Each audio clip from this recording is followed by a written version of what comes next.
What if nothing in your life was ever wasted? Not the heartbreak, not the failure, not even the mistakes you regret most. What if those moments were the exact pieces you needed to become who you are? Most people spend their days wrestling with what's already happened. They replay old arguments. They curse their luck. They tell themselves stories about how life should have gone. But here's the thing. That fight is unwinnable. You can't beat the past. The people who grow stronger are the ones who stop resisting. There's an old phrase for it. Amor Fati. Love your fate. Not put up with it. Not grit your teeth. Actually, love it. Embrace the mess, the pain, the setbacks, as if they were gifts. That's what this video is about. Why fate seems to bend for people who embrace it, and how you can start bending with it too. Picture Marcus Aurelius, the most powerful man in Rome, scribbling notes to himself at night. Outside his palace, plague, war, betrayal. Inside, the grief of losing his children. And still, he writes, "A blazing fire makes flame and brightness out of everything thrown into it." That wasn't philosophy for show.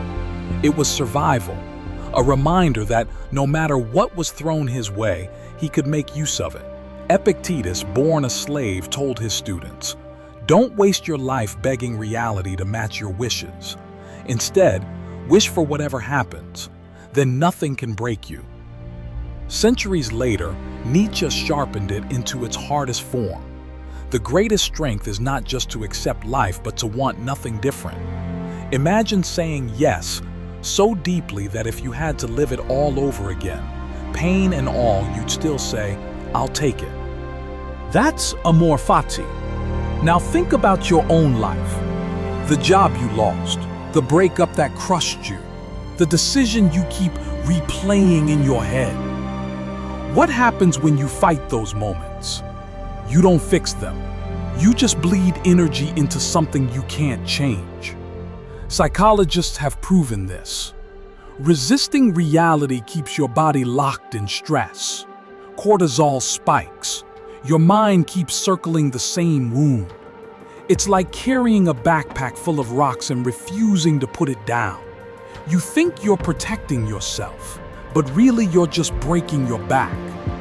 Resistance never won a single battle. Now flip it.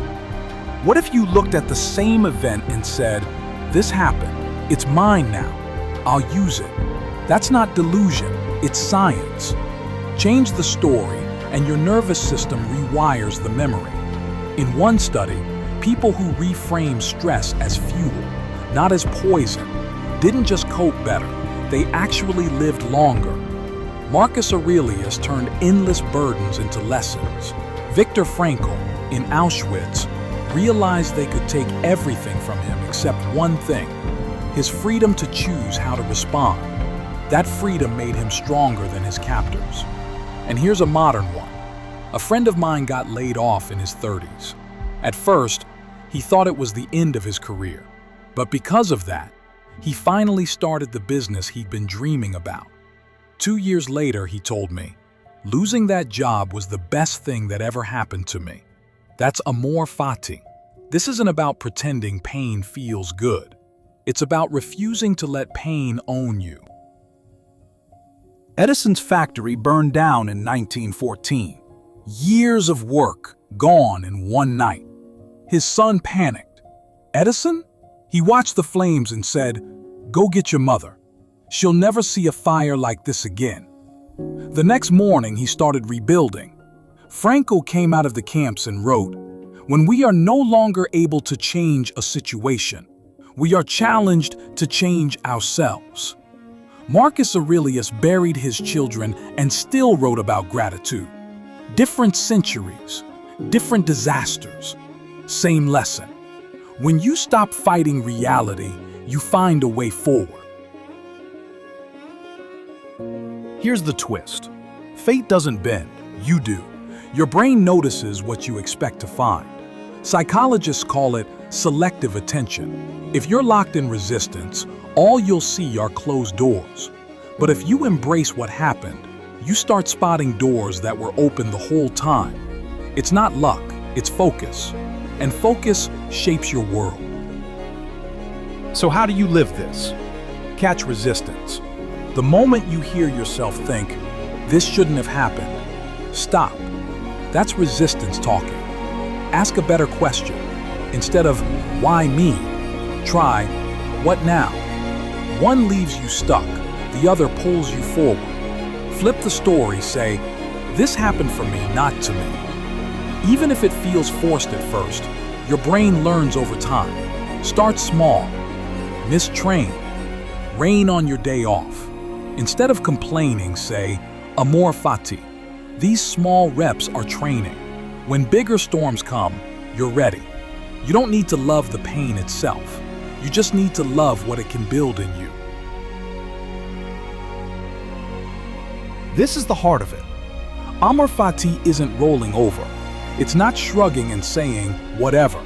It's fire. A fire doesn't reject what's thrown into it. Wood, scraps, even trash. It all burns. And with each new piece, the fire grows hotter. That's what Amor Fati makes you. A fire. Life throws heartbreak, failure, betrayal, and instead of breaking, you burn brighter. That's why it looks like fate bends for you. Because no matter what comes, you've already decided, I'll use it. So here's the truth. Fighting fate only makes life heavier. Embracing it turns obstacles into strength. History shows the proof. Science backs the shift. And you can train it every day, in small steps. Amor Fati isn't surrender. It's freedom.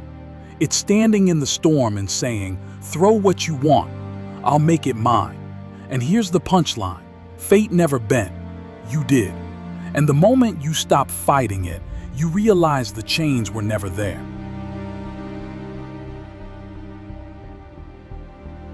If this spoke to you, don't stop here. The next video is waiting. Keep watching and keep building a mind nothing can break.